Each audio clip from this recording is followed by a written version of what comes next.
नमस्कार मंडळी. आजची प्रसन्न सकाळ. आता इकडे पण वातावरण खूप छान झालेलं आहे.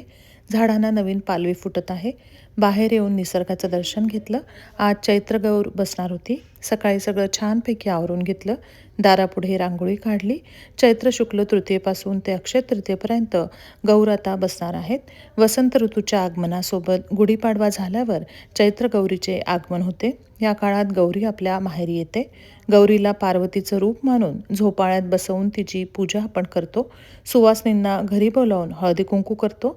अन्नपूर्णा देवीची स्थापना करून तिची सुद्धा पूजा करण्यात येते.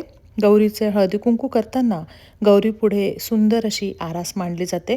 कैरी घालून वाटलेली हरभऱ्याची डाळ, बत्तासे, कलिंगड, काकडी, कैरीचं पन्हं, भिजवलेले हरभरे असा सगळा छानपैकी नैवेद्य देवीस अर्पण करण्यात येतो. महिनाभर अंगणामध्ये चैत्रांगण काढले जाते.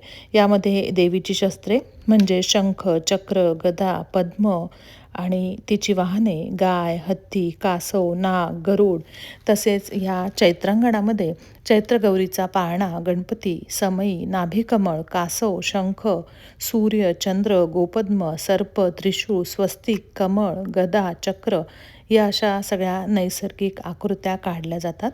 गौरीसमोर फराळाचे पदार्थ मांडण्यात येतात.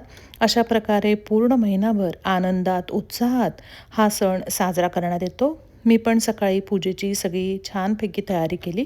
सगळ्यात आधी देवाची मनोभावे पूजा केली.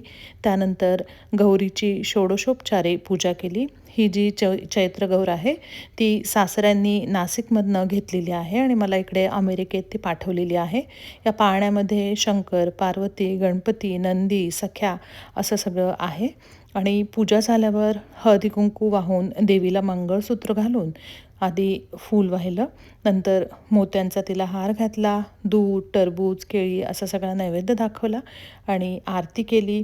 देवीची ओटी भरली. देवीला प्रार्थना केली. अशा प्रकारे आनंदात, उत्साहात आजचा दिवस साजरा केलेला आहे. व्हिडिओ तुम्हाला नक्कीच आवडेल अशी आशा करते.